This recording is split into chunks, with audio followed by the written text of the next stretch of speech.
नमस्कार सभी साथियों को, आप सभी का स्वागत है इंडिया के लार्जेस्ट ऑनलाइन प्लेटफॉर्म अनअकैडमी के ऊपर।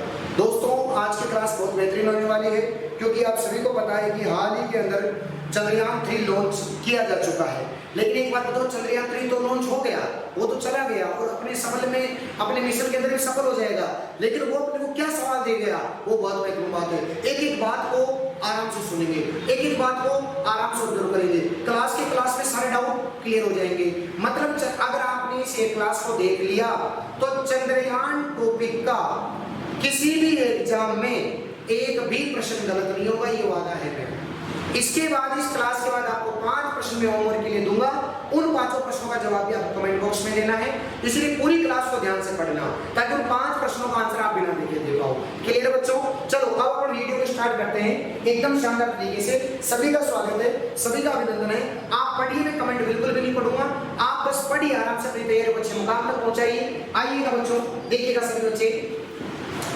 चंद्रयान 1 भी गया था, 2 भी गया था, 3 भी जा चुका है। 2 की क्या सफलता के कारण थे, पहले में क्या था, सब पढ़ेंगे अपन। इसरो परीक्षा की दृष्टि से क्या क्या इंपॉर्टेंट है, ये श्रीमान नरेंद्र जी मोदी जी हैं, बिल्कुल प्रधानमंत्री जी हैं, और यह के चहेते राहुल सर हैं। आइएगा स्टार्ट करते हैं राहुल सर के साथ। चंद्रयान, चलो चांद के पार चलो, तो चांद पे लेके चलेंगे। सुनिए पहले, देखो बच्चों, सबसे पहले अपन बात करते हैं आप सभी के सामने, तो कुछ स्लाइड आपके सामने है। देखो बच्चों, सबसे पहले अपन चंद्रयान की बात करते हैं। सुनो पहले देखो बच्चों, सबसे पहले अगर अपन बात करें तो ये होता है चांद। बोलो क्या होता है? चांद। इस चांद के 2 हिस्से होते हैं, एक होता है 59% हिस्सा और एक होता है बच्चों 41% हिस्सा। ये तो हिस्सा वो होता है जो पृथ्वी से देखा जा सकता है। आराम से पढ़ना है। पृथ्वी से देखा जा सकता है, पृथ्वी से देखा जा सकता है। और ये वो हिस्सा होता है जो पृथ्वी से नहीं देखा जा सकता। और जो चंद्रयान जाता है ना, वो इसी हिस्से पर जाएगा। चंद्रयान इसी हिस्से पर जाएगा जो पृथ्वी से देखा नहीं जा सकता। इसके लिए सबसे पहले, थोड़ी आवाज में मिस्टेक हो सकती है, थोड़ी कर आवाज आ सकती है, लेकिन आपको बस मेरे शब्दों पे फोकस करना है। मैं शब्द क्या बोल रहा हूँ वही आपके लिए काम के, मेरे शब्द काम के। खान हूँ, बाहर मोटरसाइकिल चल रही है, बैलगाड़ी चल रही है, रेलगाड़ी चल रही है, कोई मतलब नहीं। आपको तो मेरे शब्द काम तक पहुंचने चाहिए, ज्ञान की बात काम तक पहुंचानी चाहिए। अब सबसे पहले इसके लिए सबसे पहले जो साहस किया वो किया बच्चों रूस ने। बोलो किसने? रूस। तो रूस ने, और रूस ने सबसे पहले साहस किया और साहस करके सबसे पहले उन्होंने लूना 3 भेजा। बोलो कौन सा भेजा? लूना 3 भेजा उन्होंने। अब लूना 3 ने क्या किया, यहाँ पर इस कक्षा में जाकर के, इस कक्षा में यहाँ जाकर के बच्चों इसने क्या खींच लिए बताओ? फोटो खींच लिए। इस कक्षा में जाकर के क्या खींच लिए बच्चों? फोटो खींच लिए, कलक करके फोटो खींच लिए। अब एक बात बताओ, फोटो खींच करके वापस आ गया। ये काम किसने किया बताओ रे? रूस ने किया, लूना 3। उसके बाद गया बच्चों लूना 9। लूना जहां पर गए वो सब रूस ने। लूना 9 गया और इस लूना 9 ने क्या किया बच्चों? ये जो लूना 9 था ना, इसने क्या किया? सफलतापूर्वक चंद्रमा पर कदम रखने वाला पहला चंद्रयान पहुंचा था बच्चों। लूना 9 था, जो कि कौन गया था बताओ? किसने किया था? रूस ने किया था। बोलो किसने किया था? रूस ने किया था। यहां तक की कहानी समझ में आ गई। उसके बाद लूना 24 गया था। लूना 24 गया था, फिर 45 साल बीत गए और 45 साल तक कोई लूना नहीं गया। और अभी अक्टूबर 2021 में कौन गया बच्चों? लूना 25 भेजा था रूस ने। किसने भेजा था? रूस ने भेजा था लूना 25। तो लूना की कहानी क्लियर हो गई होगी। लूना कौन भेजेगा? रूस भेजेगा। सबसे पहले लूना 3 गया, फिर लूना 9 गया, फिर लूना 24 गया, 45 साल के बाद लूना 25 गया अक्टूबर 2021 के अंदर। ये बताओ कौन था? बताओ लूना की कहानी थी।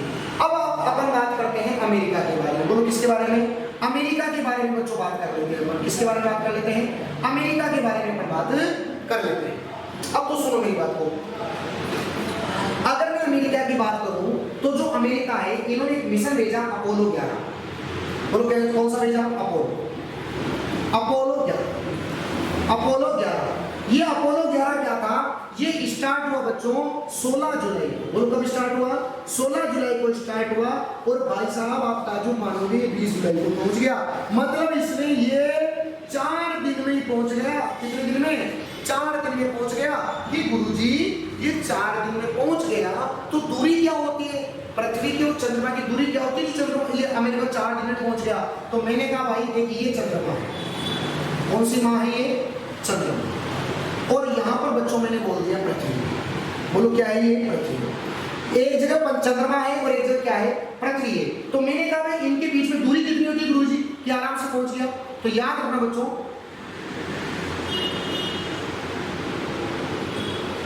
आगे आपको ये सारी पीडीएफ मिलेगी जाना ना, ये सारी आपको कंप्लीट पीडीएफ, सारी एक एक शब्द आपको कंप्लीट पीडीएफ के रूप में मिल जाएंगे और यहाँ पर आपको सारी चीजें क्लियर हो जाएगी। ठीक है, ये आपको याद रखना है। तो ये देखिएगा, इसमें थोड़ा सा फिंगरप्रिंट करेक्शन होगा। ये लिखा हुआ है देखिए 3,84,400, बिल्कुल 3,84,400। ये अपन ने लिखा है यहाँ पर 3,84,400, 3,84,400। कितना किलोमीटर की दूरी होती है? 3,84,400। इस किलोमीटर की दूरी को बच्चों ये आराम से 4 दिन में पार कर गया।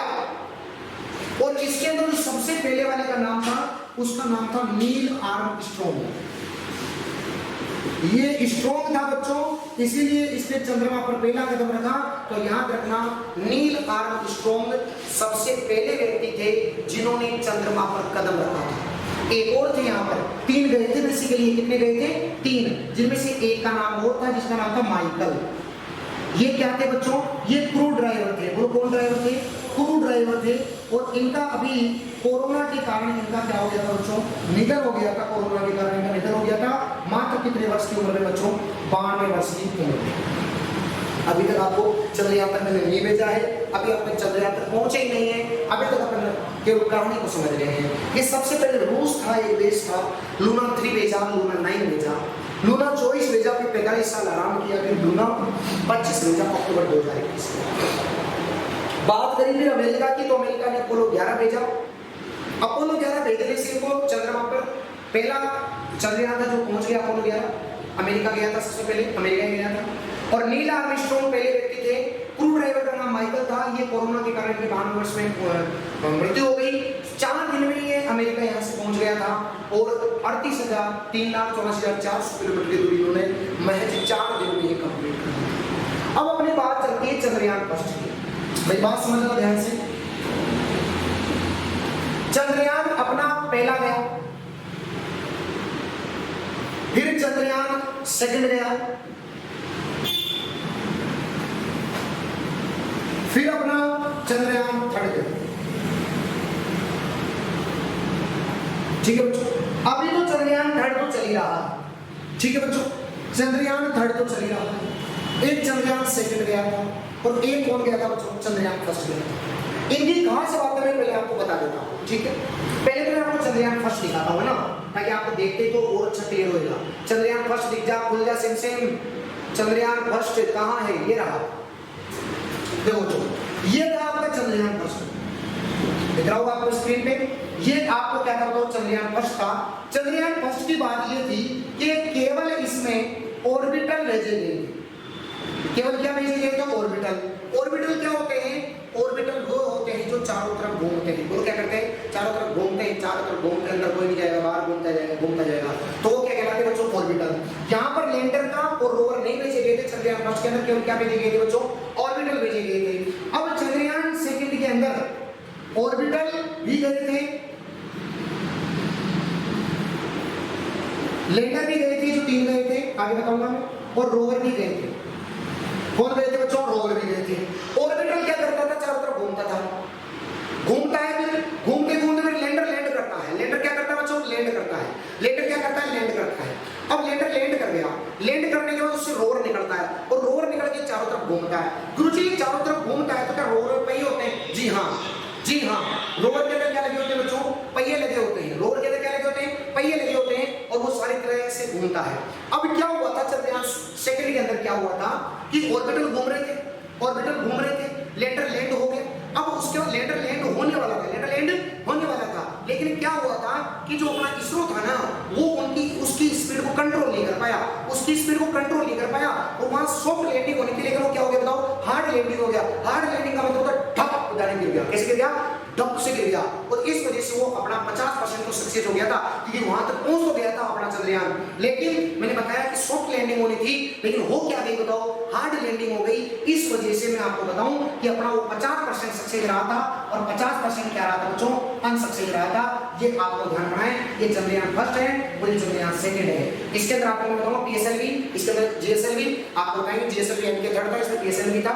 ये आपको यान वगैरह के बारे में बात बताएंगे कब निकले थे सब, लेकिन पहले आपको मोटा मोटा पता होना चाहिए कि चंद्रयान फर्स्ट के अंदर ऑर्बिटल दिया था, चंद्रयान सेकंड के अंदर आपको पता है लैंडर का नाम क्या रखा था बच्चों, विक्रम रखा था, और क्या रखा था, विक्रम रखा था, और रोवर का नाम प्रज्ञान, प्रज्ञान और विक्रम, विक्रम और प्रज्ञान रखा था। वो क्लियर हो गया मेरी बात को ध्यान से। अब जो चंद्रयान 3 गया है, उस चंद्रयान 3 में पढ़ने ऑर्बिटल तो भेजे नहीं, क्यों गुरुजी? क्योंकि पहले के ऑर्बिटल अब भी घूम रहे हैं, पहले के ऑर्बिटल अब भी घूम रहे हैं, और घूम रहे हैं बच्चों, क्या कर रहे हैं, घूम रहे हैं, और घूमते घूमते घूमते घूमते कितने चक्कर लगाएंगे, 5 चक्कर लगाएंगे, और इन 5 चक्करों में लगभग 42 दिन का समय लगेगा, 40 से 42 दिन का समय लगेगा।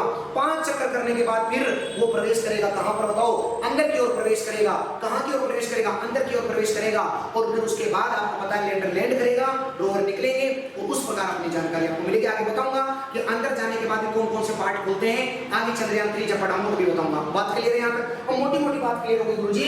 इसमें क्या था, इसमें क्या था, और चंद्रयान 3 आपको पता है, देखो चंद्रयान 3 ये लेकर के जा रहे थे, एक समय था जब चंद्रयान को साइकिल पे ले जाया करते थे। किस पे ले जाया करते थे? साइकिल पे। अब देखो भाई साहब कितने विकसित हो गए अपन। अब चंद्रयान सीधा किस में जा रहा बताओ, ट्रक में फिट होकर जा रहा आराम से, मतलब कि इसरो। और इसके बाद में चंद्रयान के अंदर मैं आपको बताऊंगा भी आगे जाकर के कि इसमें ये सॉलिड वाला भाग होता है, ये लिक्विड वाला भाग होता है, ये क्रायोजेनिक पार्ट होता है, सारा बताऊंगा मैं। आप चिंता मत करना, पूरी मतलब इससे बात कोई प्रश्न पेपर में नहीं देखा जाएगा। बोलो क्लियर है सभी को? अब मेरी बात को समझो ध्यान से। अब मैं आगे थोड़ा स्लाइड पे चलता हूं, जिससे कि अपन 1 घंटे में पूरी बातें पढ़ पाए। आपको मोटा मोटा सब पता लग गया होगा। अब देखिएगा, आप जब चंद्रयान पढ़ेंगे तो आपको सारी बातें पता रहेंगी। सबसे पहले बच्चों आप सभी की स्क्रीन पे दिख रहा होगा, आपको बहुत साफ दिख रहा होगा। सबसे पहले 1968 के अंदर लूना 9 गया था, जो किसने भेजा था बच्चों? रूस ने भेजा था। चंद्रमा की सतह पर सफलतापूर्वक उतरने वाला था। लूना 3 कहां गया? लूना 3 भी था, ठीक है, लूना 3 भी था बच्चों। हाँ ये रहा, लूना 3 भी तो था। तो लूना 3 ओहो, आप कहां जा रहे हो सरकार? आप एक जगह डटे रहिए। देखो बच्चों, अब अगली बात करता हूं लूना 3 के बारे में। तो ये सबसे पहले लूना 3 भेजा था, सबसे पहले ये किया था, रूस ने लॉन्च किया था 1959 के अंदर, ये सबसे पहले भेजा गया था। चंद्रमा का अध्ययन क्या कहलाता है? सेलेनोलॉजी कहलाता है। बच्चों क्या कहलाता है? सेलेनोलॉजी। चंद्रमा का अध्ययन कहलाता है सेलेनोलॉजी। चंद्रयान के अंदर बात करें तो चंद्रमा का ये भाग होता है, चंद्रमा का अध्ययन सेलेनोलॉजी कहलाता है। 59% भाग अपन पृथ्वी से देख सकते हैं, और 41% भाग पृथ्वी से देखा नहीं जा सकता। पृथ्वी से देखा नहीं जा सकता, अभी बताया था मैंने, देखा नहीं जा सकता। अब लूना 3 यहाँ पर गया, कक्षा में चक्कर लगाए, और यहाँ से क्या खींच के लाया बच्चों? फोटो खींच के लाया। वो क्या खींच के लाया केवल ये? तो खींच मेरी फोटो। तो क्या खींच के आया बच्चों? फोटो खींच के आ गया। और बताओ कौन सा था ये? लूना 3 था। 1959 के अंदर रूस ने भेजा था। बोलो यहाँ तक क्लियर है? अगले नंबर पे मैंने आपको बताया था लूना 9 जाएगा। लूना 9 गया 1968 में। जो किसने भेजा बच्चों? ये भी किसने भेजा था? रूस ने। जहां लूना शब्द आएगा वो चंद्रमा से संबंधित होगा, और कौन भेजेगा? रूस भेजेगा। अब आराम से पढ़ने, बिल्कुल प्यार से। चंद्रमा की सतह पर सफलतापूर्वक उतरने वाला चंद्रमा उपग्रह कौन सा था? लूना 9 था। तो आपसे पूछे चंद्रमा की सतह पर सफलतापूर्वक उतरने वाला कौन था? लूना 9 था, जो 1968 में गया था। उसके बाद 1976 के समथिंग लूना 24 गया था। फिर 45 वर्ष तक कोई नहीं गया, और फिर लूना 25 गया था, जो कब गया था? अक्टूबर 2021 के अंदर गया था। और याद रखना, रूस चंद्रमा की सतह पर सफलतापूर्वक उतरने वाला चंद्रमा उपग्रह याद रखना किसने भेजा था बच्चों? रूस ने भेजा था। जो कौन सा था? लूना 9 था। फिर लूना 24 गया, फिर 45 साल के बाद लूना 25 गया, अक्टूबर 2021 में। बेंटागार्डन हो गया हो तो मजा आ रहा हो तो एक बार कमेंट कर दो यार, है ना, 1 मिनट वीडियो को पॉज करके एक अच्छा सा कमेंट कर दो कि गुरुजी आनंद आ रहा है, सारी बातें याद हो रही है। उसके बाद मैंने अगली कहानी बताई थी अपोलो के बारे में। देखो आप सभी के सामने अपोलो भी आ चुका है। देखो बच्चों, अपोलो 11, बोलो कौन सा 11? अपोलो 11 जो किसने भेजा बच्चों? यूएसए ने भेजा। इसका नाम क्या? जो कौन है?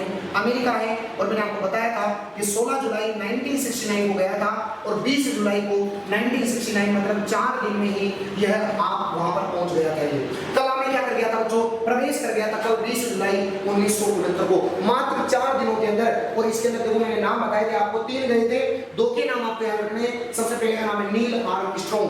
नील आर्मस्ट्रांग पहला व्यक्ति था जो कहां पर गया था बच्चों? चंद्रमा पर गया था, नील आर्मस्ट्रांग। और एक का नाम था माइकल पोलिस, मैं आपको पढ़ा चुका हूं। एक का नाम था माइकल पोलिस, वो क्रू ड्राइवर था जिनका निधन कोरोना के कारण हो गया।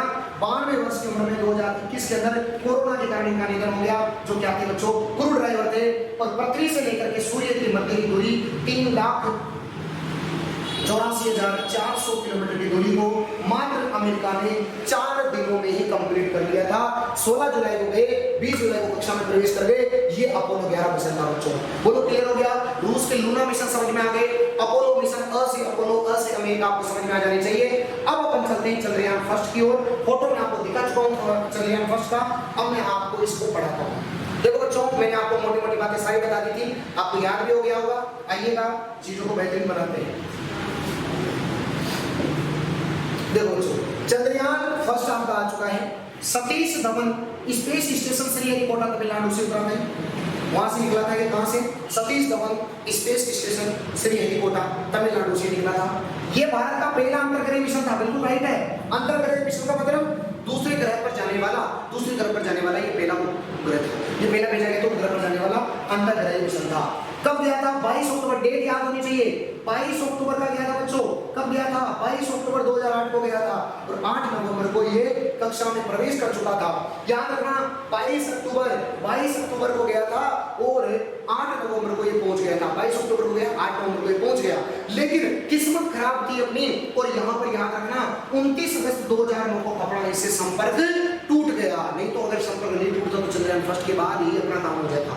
तो 29 अगस्त को इससे संपर्क टूटा और याद रखना संपर्क टूट गया। लेकिन अपन ने यहाँ पर अपना उद्देश्य क्या था? यहाँ पर अपने तो पानी का पता लगाना था। और लावा किससे बनता है? ज्वालामुखी से। तो लावा निर्मित, ज्वालामुखी से लावा बनता है और लावा से गुफा। तो लावा निर्मित गुफा का अध्ययन करना चंद्रयान फर्स्ट का मेन उद्देश्य था। और चंद्रमा की सतह पर अपोलो मिशन, अमेरिका वाला याद करो, उसके प्रभावों को क्या करना बच्चों?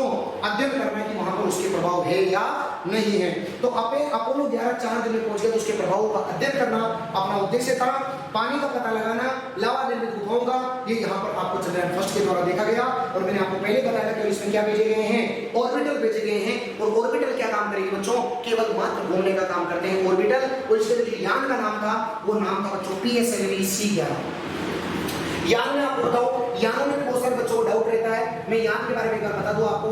देखो कौन कौन से यान होते हैं। देखो बच्चों, आप सभी को मैं बताऊं। देखो सबसे पहले एक यान आता है SLV। बोलो कौन सा आता है? SLV यान आता है। SLV आता है 19 आप कहां जा रहे हो सरकार?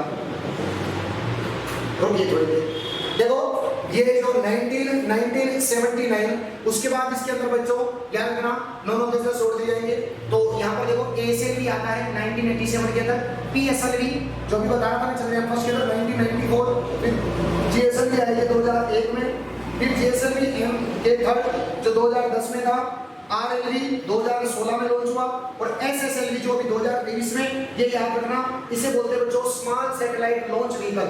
स्मॉल सैटेलाइट लॉन्च व्हीकल, जिसे बेबी के नाम से भी जाना जाता है, जो कब लॉन्च हुआ था? 2023 में लॉन्च हुआ था। ये मैंने आपको सारे इंजनों के बारे में बताया, यानों के बारे में बता दिया। इतने सारे यान अपन पहुंच चुके हैं।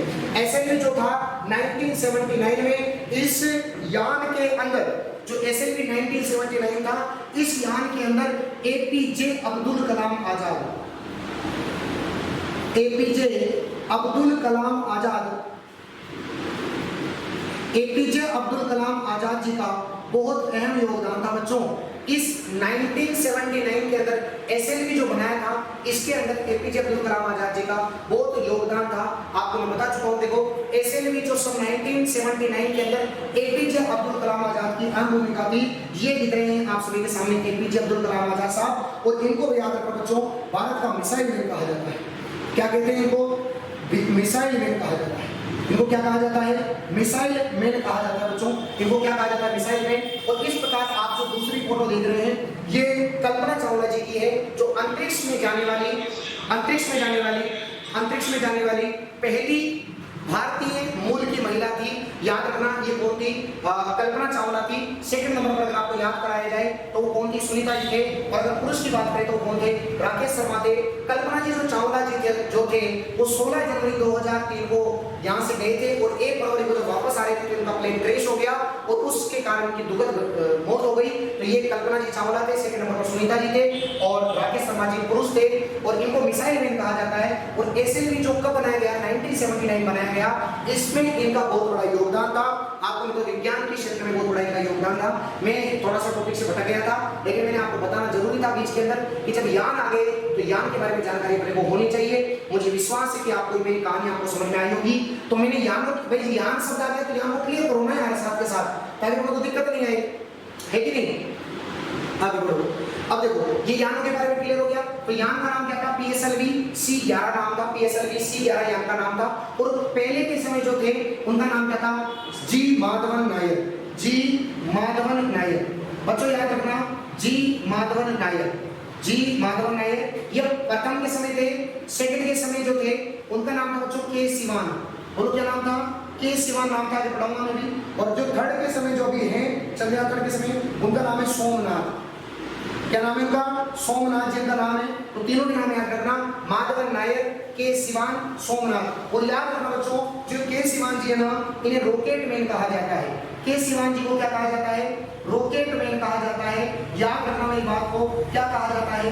रॉकेट मैन कहा जाता है। जबकि missile man APJ Abdul Kalam Azad ji को कहा जाता है, लेकिन रॉकेट मैन किसे कहा जाता है? के सिवान जी को कहा जाता है। पढ़ाऊंगा मैं। तो चंद्रयान फर्स्ट के बारे में क्या बातें याद रखनी है? 22 अक्टूबर को गया, 8 नवंबर को पहुंचा, 19 को संपर्क टूट गया। यान का नाम PSLV C11। ऑर्बिटल भेजे थे, केवल पानी और लावा निर्मित गुफाओं का पता लगाया था। और चंद्रमा की सतह पर अपोलो मिशन के जो प्रभाव उसका अध्ययन करना था। और इसरो के अध्यक्ष कौन थे उस समय? जी माधवन नायर थे। ये आपको सारी बातें याद रखनी है। चंद्रयान फर्स्ट का फोटो आपको मैंने दिखा दिया। अब हम बढ़ते हैं चंद्रयान सेकंड की ओर। आइए बच्चों, अपना जो अगला सिस्टम चल रहा है इसका नाम है चंद्रयान सेकंड। देखिएगा बच्चा लोग, अपना जो अगला सिस्टम चल रहा है उसका नाम है चंद्रयान सेकंड। चंद्रयान सेकंड में यान का नाम अगर आपसे पूछेगा कि यान क्या था, तो यान का नाम आपको याद रखना है GSLV MK थर्ड, जिसे क्या कहा जाता है बच्चों? बाहुबली कहा जाता है। क्या कहा जाता है? जिसे बाहुबली कहा जाता है। GSLV MK थर्ड, जिसे क्या कहा जाता है? बाहुबली कहा जाता है। जुलाई का महीना चंद्रमा के लिए बहुत इंपॉर्टेंट है। 22 जुलाई 2019 को चंद्रयान सेकंड भेजा गया बच्चों। 22 जुलाई 2019 को चंद्रयान सेकंड भेजा गया, जो आपको पता होना चाहिए कितना % सफल रहा। ये 50% सफल रहा, क्योंकि हम इसकी स्पीड को, क्योंकि ऑर्बिटर घूम रहे थे, जब लैंडर अंदर गया तो उसकी स्पीड को कंट्रोल नहीं कर पाए। पैराशूट सारे खोल दिए थे, लेकिन वहां पर सॉफ्ट लैंडिंग होनी थी, आराम से उड़ रहा था, लेकिन वहां पर उसकी स्पीड को कंट्रोल नहीं कर पाए। वो वहां से धम से जाके गिर गया और इस वजह से वो 50% अपना करेगा नो असफल रहेगा और 50% कैसा रह गया? सफल रह गया। तो चंद्रमा की सतह का नक्शा तैयार करना, चंद्रमा इसका मेन उद्देश्य क्या था? टारगेट जो था वो चंद्रमा की सतह का नक्शा तैयार करना था बच्चों। पानी और लावा निर्मित गुफाएं चंद्रयान फर्स्ट, और चंद्रमा का सतह का नक्शा तैयार करना चंद्रयान सेकंड। चंद्रमा पर खनिज संसाधनों का पता लगाना, ये भी किसका उद्देश्य था बच्चों? चंद्रयान सेकंड का उद्देश्य था, जो चंद्रमा पर खनिज संसाधनों का क्या लगाना? पता लगाना। इसके अंदर ध्यान रखना 8 तो ऑर्बिटल भेजे गए थे। ऑर्बिटल का मतलब जो चारों ओर घूमते हैं। लैंडर कितने थे? 3 थे, जिनका नाम क्या था? विक्रम। और रोवर का नाम क्या था? प्रज्ञान। जो कितने भेजे गए थे? 3 भेजे गए थे। तो 8 ऑर्बिटल भेजे गए थे, 3 लैंडर भेजे गए थे, 2 रोवर भेजे गए थे, अर्थात 13 पेलोड थे, जिनका वजन 3850 होता है। और कहीं 3872 तो 3850 किलोग्राम इसका वजन बताया जाता है। और याद रखना बच्चों, चंद्रयान सेकंड जो गया था ना, वो दक्षिणी ध्रुव पर गया था। कहां पर गया था? दक्षिण ध्रुव पर। अगर यहाँ पर मान लो हार्ड लैंडिंग में होकर के, मतलब ऐसे दम से नहीं गिर करके अगर वहां पर सॉफ्ट लैंडिंग हो जाती, तो दक्षिणी ध्रुव पर पहुंचने वाला भारत पहला देश होता। कौन सा देश होता? भारत पहला देश होता। याद रखना, पहला देश होता। लेकिन याद रखना, ये जो दक्षिण ध्रुव है, यहाँ पर पहुंचने वाला ये भारत जो है वो कौन सा देश है बच्चों? चौथा देश है। अगर चंद्रयान पर जाने की बात करें तो भारत चौथा देश है, लेकिन अगर दक्षिण ध्रुव पर चंद्रयान सेकंड पहुंच जाता तो भारत पहला देश होता। गुरुजी ऐसा क्या है कि चंद्रयान अपना चंद्रयान ही दक्षिण ध्रुव पर पहुंचा और क्यों नहीं पहुंच सकता? क्योंकि याद रखना बच्चों वहां का जो तापमान है वो -240 डिग्री सेंटीग्रेड है, इसी वजह से अन्य देश तक पहुंच नहीं पाए। लेकिन अगर चंद्रयान 2 अगर सफल होता, चंद्रयान 2 अगर सफल होता तो भारत दक्षिण ध्रुव पर पहुंचने वाला पहला देश होता, लेकिन वो सफल पूरा नहीं रह गया। तो चंद्रमा पर पहुंचने वाला भारत कौन सा देश था? चौथा। चंद्रमा पर पहुंचना चौथा देश था, चंद्रमा पर पहुंचने वाला चौथा देश। लेकिन अगर दक्षिण ध्रुव पर पहुंच जाता तो भारत पहला देश, और अगर अभी भी पहुंच जाता है चंद्रयान 3 दक्षिण ध्रुव पर पहुंच जाता है तो दक्षिण ध्रुव पर पहुंचने वाला भारत पहला देश होगा, लेकिन चांद पर जाने वाला चौथा देश है। क्योंकि इससे पहले यूएसए, अमेरिका, रूस, चीन और भारत इस प्रकार आपके पहुंच चुके हैं। तो ये आपको चंद्रयान 2 के बारे में फोटो मैंने आपको दिखा दी है। मुझे विश्वास है आपको कहानी समझ में आई होगी। 22 जुलाई को ये गया था GSLV MK3, जिसे बाहुबली के नाम से जाना जाता है। और इस प्रकार आपको 8 ऑर्बिटर, 3 लैंडर और 2 रोवर थे, और ये आपको कहानी समझ में आ गई होगी। नेक्स्ट अगर अपन बात करते हैं जो अपना मेन मुद्दा है चंद्रयान 3, जो मेन मुद्दा है जिसको बच्चे पढ़ने के लिए इस वीडियो को देख रहे होंगे। अगर बच्चों मैं ईमानदारी से बता रहा हूँ, अगर आपको वीडियो पसंद आ रही है ना यार, एक बार वीडियो पे कमेंट कर दो यार, है ना। एक बार कुछ दिमाग नहीं लगाना है, कोई वीडियो को पोस्ट करो कि चीजें थोड़ी देर बाद देख लेंगे, लेकिन इस पे वीडियो को कमेंट कर दो यार, मेरा दिल खुश हो जाएगा। सच्ची बता रहा हूँ, दिल खुश हो जाएगा। एक बार वीडियो को कमेंट कर दो यार, शानदार शानदार से कमेंट कर दो। मैं वो कमेंट करके जवाब खुद दूंगा, ध्यान रखना मेरी टेक्निकल टीम नहीं, मैं खुद जवाब दूंगा, लेकिन वीडियो में कमेंट करो। देखो सबसे पहले चंद्रयान 3, ओहो आप बार बार चंद्रयान के चंद्रमा में पहुंच जाते हैं क्या? देखो चंद्रयान 3 आपको पता है अभी लॉन्च हुआ था, इसका ये GSLV का नाम है, GSLV MK3, उसी का नाम है ये, LV-M3 उसी का नाम है, इसे भी बाहुबली कहते हैं। LV-M3 M4 बोलो क्या नाम है? यहाँ का नाम क्या है? LV-M3 M4, LV-M3 LV-M3 LV-M3 LV-M3 M4। कब कितने का खर्चा है? 615 करोड़। मैं आपको बताऊं, सेकंड वाला जो था ना उससे कम खर्चे में भेजा है इसको, और काम करके आएगा देखना। 615 करोड़ का है। और 14 जुलाई को कब गया था ये भाई? 14 जुलाई को, 42 से 44 दिन लगेंगे, ठीक है। 14 जुलाई को गया 2:35 के ऊपर ये आपके सामने निकल गया था यहाँ से, आप सबने देखा भी होगा। वहीं से गए सतीश धवन स्पेस एयरपोर्ट तमिलनाडु से गया था, ठीक है बच्चों। आगे देखो, इसके अंदर देखो 3 भाग होते हैं बच्चों, 3 इसके अंदर चीजें भेजी जाती है।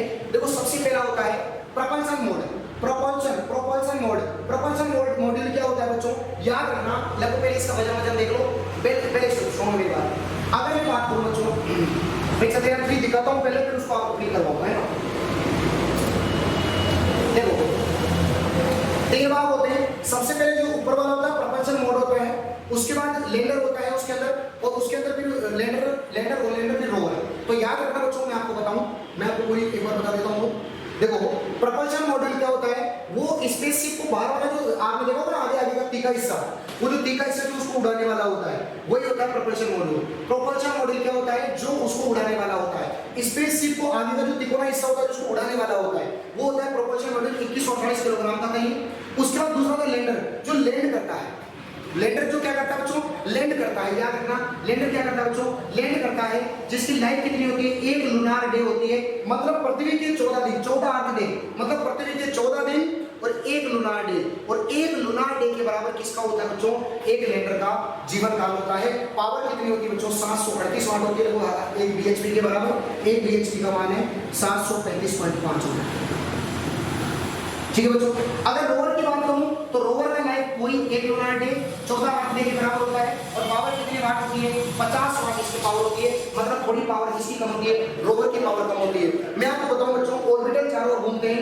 ऑर्बिटल जो है, ऑर्बिटल फिर रोवर और फिर लैंडर और फिर लैंडर जो रोवर होता है हमारा रोवर, ये रोवर किसको संदेश देता है? रोवर जो होता है वो किसको भेजता है बच्चों? लैंडर को भेजता है। और लैंडर किसको भेजता है? ऑर्बिटल को भेजता है। और ऑर्बिटल का किससे जुड़ा होता है? इसरो से जुड़ा होता है। और इस प्रकार अपने को जानकारी मिलती है कि वहां पर क्या हो रहा है। रोवर जो होता है वो किसको भेजता है बच्चों? लैंडर को भेजता है। और जो लैंडर होता है वो किसको भेजता है जानकारी? ऑर्बिटल को भेजता है। और ऑर्बिटल जानकारी किसको भेजता है? इसरो को भेजता है। इस प्रकार अपने को वहां की जानकारी अपने को प्राप्त होती है। तो याद रखना, लैंडर का जो जीवन काल होता है वो कितना होता है बच्चों? 1 लूनार डे, इसका भी 1 लूनार डे प्रोपल्शन मॉड्यूल ये उड़ाने वाला होता है। अगली अगर बात करते हैं, ये मैंने आपको बता दिए हैं सारे। आगे देखिए, इसके अंदर 3 भाग होते हैं बच्चों, मैं आपको बता देता हूं एक बार फटाफट से। इसके अंदर देखो फटाफट से, आप सभी भी इतनी सारी जानकारी आपको चंद्रयान के बारे में कहीं पर भी नहीं मिली होगी। देखिए बच्चों, अगर मैं बात करूं आप सभी के सामने चंद्रयान 3 का आपको फोटो दिख रहा होगा। अगर मैं चंद्रयान 3 के बारे में बात करूं तो सबसे पहले बात क्या करना, ये जो वाला हिस्सा होता है, ये वाला आपको दिख रहा होगा, ये वाला जो हिस्सा होता है, ये वाला हिस्सा, ये वाला होता है सॉलिड वाला हिस्सा। बोलो कौन सा हिस्सा होता है? ये सॉलिड वाला हिस्सा होता है। ये वाला जो बीच वाला हिस्सा होता है ये लिक्विड होता है बच्चों। और ये वाला जो हिस्सा होता है ना, ये वाला ऊपर वाला हिस्सा, इसे बोलते हैं बच्चों क्रायोजेनिक। बोलो इसे क्या कहते हैं? क्रायोजेनिक हिस्सा कहते हैं, क्रायोजेनिक हिस्सा कहते हैं। इन तीनों के अंदर ही ईंधन बनी होती है। बोलो क्या बनी होती है? ईंधन बनी होती है और ऑक्सीकारक बने होते हैं। लेकिन आपको महत्वपूर्ण याद रखना है, ईंधन और ऑक्सीकारक दिया है तो ऑक्सीकारक तो जरूर याद रख लेना, और दोनों याद रखने ईंधन और ऑक्सीकारक किसमें? क्रायोजेनिक के अंदर। क्योंकि क्रायोजेनिक जो है ना, इसके अंदर अगर मैं बात करूं ईंधन की तो इसके अंदर होती है लिक्विड हाइड्रोजन, और ऑक्सीजन ऑक्सीकारक की बात करूं तो होती है ऑक्सीजन। किसमें? क्रायोजेनिक में। गुरुजी क्रायोजेनिक क्या होती है? जो आगे वाला हिस्सा होता है, ये सॉलिड लिक्विड। पहले मैं आपको बताऊं, जब चंद्रयान अंदर जाता है तो ऑर्बिटल होता है, ऑर्बिटल चारों ओर घूमते हैं, फिर लैंडर लैंड करता है और उस प्रकार के रोवर चारों तरफ घूमता है। तो जब चंद्रयान जाता है तो उसके पहले कौन से भाग होते हैं? पहला सॉलिड वाला भाग अलग होता है, ये सॉलिड वाला भाग अलग होता है, फिर जो बीच वाला भाग है लिक्विड वाला भाग वो अलग होता है, और सबसे लास्ट में कौन अलग होता है? क्रायोजेनिक जो इंजन होता है वो अलग होता है, और उसमें से फिर जो है सारे आइटम निकलते हैं। तो सबसे पहले सॉलिड वाला भाग अलग होगा, फिर लिक्विड वाला भाग होगा, और फिर उसके बाद क्रायोजेनिक इंजन जो होगा वो अलग होगा, क्रायोजेनिक इंजन। मैं आपको बता दूं, क्रायोजेनिक इंजन के लिए सबसे पहले अपने रूस से समझौता किया था कि भाई हमको क्रायोजेनिक इंजन दे दो, तो रूस वालों ने 7 क्रायोजेनिक इंजन अपने को दिए थे। कितने?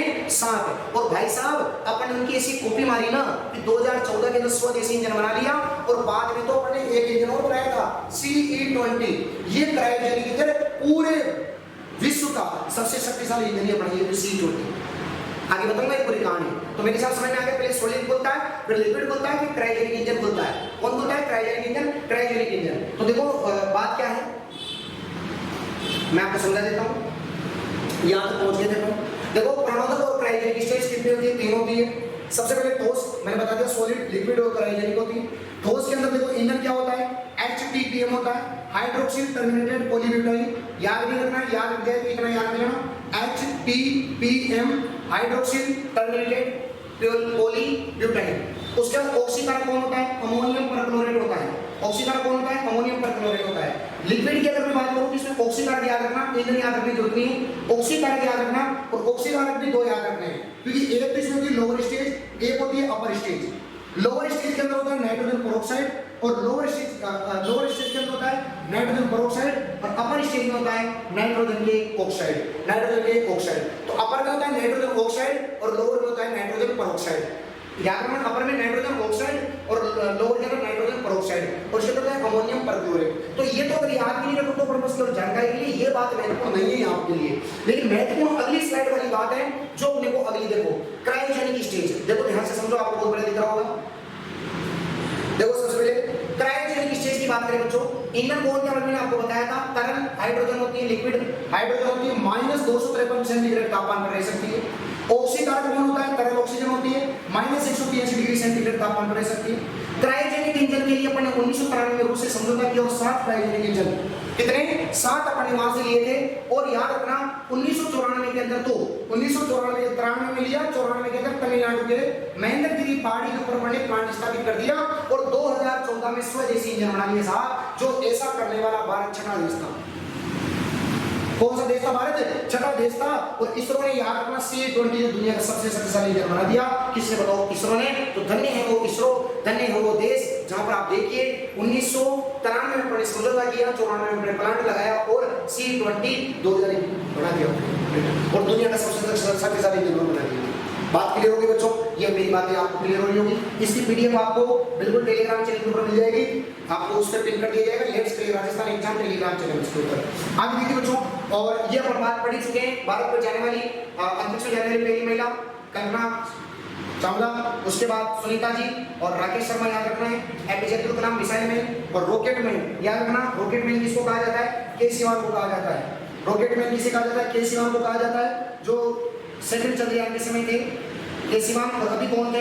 चंद्रयान 3 के समय सोमनाथ जी थे। और कौन थे? सोमनाथ जी हैं, थे नहीं हैं। आगे देखिए अगला स्लाइड पे। अब देखिए बच्चों, आपको पता है इसरो के आगामी मिशन कौन कौन से हैं? चंद्रयान 3 अभी अपने को 2003 में, और आदित्य 11 सूर्य पर भेजेगा ये मिशन। कहां पर भेजेगा? ये सूर्य पर भेजेगा। और ये कब आएगा? तो 2023 के अंदर लॉन्च कर दिया जाएगा। सोचो भाई साहब, आगामी मिशन भी। और गगनयान, और एक नोट प्लेन शुक्रयान, शुक्र ग्रह पर शुक्रयान, और एक और कौन सा है? मंगलयान 2, और निसार, और कौन सा? निसार 2000 तक जाएंगे, बताओ 24 के अंदर जाएंगे। तो 2023 के अंदर चंद्रयान 3 आदित्य मिशन 2023 के अंदर जाएंगे। गगनयान, शुक्रयान, मंगलयान और निसार, निसार कब जाएंगे? तो 2024 जाएंगे। अरे बोल दो कब जाएंगे? 2024 को। अब बताइए बच्चों अगला कौन सा है? Falcon Heavy launch. Elon Musk की कंपनी है स्पेसएक्स कंपनी ने बनाया था फाल्कन हेवी लॉन्च। याद रखना है दुनिया का सबसे शक्तिशाली सक्रिय रॉकेट है जिसने 143 उपग्रह लॉन्च कर दिए बच्चों। याद रखना कौन सा? Falcon Heavy launch. Elon Musk की कंपनी का नाम स्पेसएक्स 1 नवंबर 2020 को दुनिया का सबसे शक्तिशाली सक्रिय रॉकेट फाल्कन हेवी लॉन्च किया जिसमें 143 उपग्रह लॉन्च कर दिए इसने भाई साहब, जिसलिए इसका नाम है फाल्कन हेवी लॉन्च। अगला बढ़िया आगे अगर अपन बात करते हैं 1962 में, ये लास्ट स्लाइड है, इसके बाद आपका चंद्रयान के बारे में सारी जानकारी खत्म हो जाएगी। आइएगा अगर मैं बात करूं 1962 में अंतरिक्ष कार्यक्रम समिति अध्यक्ष कौन थे बच्चों? विक्रम साराभाई थे। 1962 में सबसे पहले स्टार्ट होती है और वहां पर अंतरिक्ष के लिए कार्यक्रम समिति बनाई गई जिसके कौन है? विक्रम साराभाई, उनके नाम पर ही लैंडर का नाम रखा गया। तो याद रखना 1962 के अंदर। 1972 में अंतरिक्ष विभाग की खोज की गई, लेकिन याद रखना बच्चों 15 अगस्त, बोलो कब? 15 अगस्त 1969 को इसरो की स्थापना होती है। बोलो किसकी स्थापना होती है? इसरो की।